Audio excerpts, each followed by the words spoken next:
எல்லாருக்கும் வணக்கம். நேற்று ஒரு நியூஸ் பார்த்தேன். என்னென்னா, ஸ்கூல் ஸ்டூடெண்ட்டுக்கு வந்து பேரோட சேர்த்து அவங்க ஐடி கார்டில் வந்து ஜாதியும் குறிப்பிடுறாங்க அப்படின்னு சொன்னாங்க. இது வந்து ஜாதியை குறிப்பிடுங்கிறது வந்து ஒரு சின்ன பிள்ளைங்களுக்கு வந்து ஒரு தவறான வழிகாட்டுதலாக இருக்கும். ஏன்னா வந்து என்னென்னா, எல்லோரும் சமம், நீ உயர்ந்த ஜாதி நான் தாழ்ந்த ஜாதி எல்லாம் இருக்கக்கூடாதுங்கிறக்காண்டி தான் ஸ்கூல் யூனிஃபார்ம்னே ஒன்று கொண்டு வந்தாங்க. ஸ்கூல் யூனிஃபார்ம்னா அவன் பணக்காரவன் அந்த ட்ரெஸ் போடணும், உயர்ந்தவன் இந்த ஒரு ட்ரெஸ் போட்டு வரான். அதனால தான் எல்லோரும் எல்லா மக்களும் கல்வின்னு வந்துட்டால் எல்லா மக்களும் சரி சமம். ஏழையும் படிக்கலாம், பணக்காரனும் படிக்கலாம், உயர்ந்த ஜாதியும் படிக்கலாம், கீழ் ஜாதியும் படிக்கலாம் அப்படிங்கிற மாதிரி ஒரு இதெல்லாம் இல்லாமல் யூனிஃபார்ம்னு ஒன்று கொண்டு வந்தாங்க. இல்லை எங்கேருந்து வந்துச்சுன்னு தெரில, இந்த ஐடி கார்டில் ஜாதியை மென்ஷன் பண்ணணும்னு. இங்கே ஜாதியை மென்ஷன் பண்ணுறனால பசங்களுக்கு, படிக்கிற பசங்களுக்கு, சின்ன சின்ன பசங்களுக்கு விளையாட்டு வாக்கில் நீ இந்த ஜாதியாடா, நீ அந்த ஜாதியாடா, நீ இவனாடா, நீ அவனாடா அப்படிங்கிற போது இப்போவே ஜாதியை வந்து உள்ளக்க கொண்டு போகிற மாதிரி இருக்குது. அந்த ஐடி கார்டில் போட வேண்டிய விஷயங்கள் நிறையாவே இருக்குது. ஸ்டூடெண்ட்டோட பேர் போடலாம், ஸ்டூடெண்ட்டோட பெற்றவங்க நேம் போடுங்க, ஸ்டூடெண்ட்டுக்கு என்ன பிளட் குரூப்புன்னு போடுங்க. இதெல்லாம் ஒரு யூஸ் ஆகும். இதில் ஜாதி பேர் போடுறதுல என்ன யூஸ்ன்னு தெரியல. ரெண்டாவது, சின்ன பிள்ளைங்களுக்கு நம்ம இப்போவே நம்ம ஜாதி சான்றிதழ் வாங்காமல் நம்ம வந்து ஜாதிக்கு எந்த ஜாதிக்கு இல்லாதவன்னு சர்டிஃபிகேட் வாங்குகிற காலத்தில் இருக்கும்.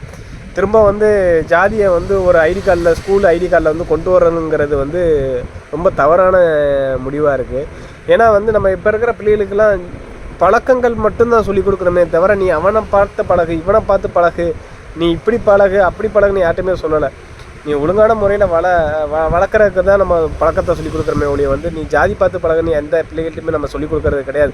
முன்னாடி நம்ம பெற்றவங்களுக்கு முன்னாடி உள்ளவங்க முன்னோர்கள் பேசின வார்த்தைகளை நம்ம இப்போ எதுவும் பேசக்கூடாதுங்கிறக்காண்டி தான் நம்ம பிள்ளைகளுக்கு பார்த்து சொல்லி அனுப்புகிறோம்.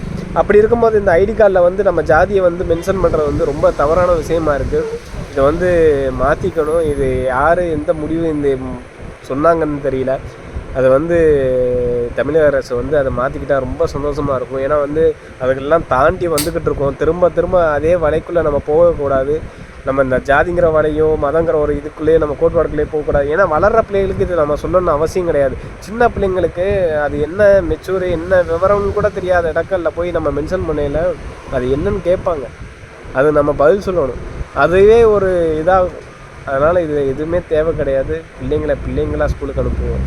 இது இந்த ஜாதி மதம் இதெல்லாம் எதுவுமே இருக்க வேணாம். அதை நோட்டீஸ் பண்ணணும் அப்படிங்கிறது எதுவுமே வேணாங்கிறது தான் எங்களோட குறிக்கோள். வந்து இது தவறான முடிவு. இதை வந்து மாற்றிக்கிறது ரொம்ப நல்லது. மக்களுக்கும் நாட்டு மக்களுக்கும் ரொம்ப நல்லதாக இருக்கும்னு நினைக்கிறேன். இதில் வந்து நான் ஒரு ஆட்சியை நான் குறை சொல்கிறப்போ, ஒரு ஆட்சியை நான் தரந்தாழ்த்தி பேசுகிறப்போ நான் வரலை.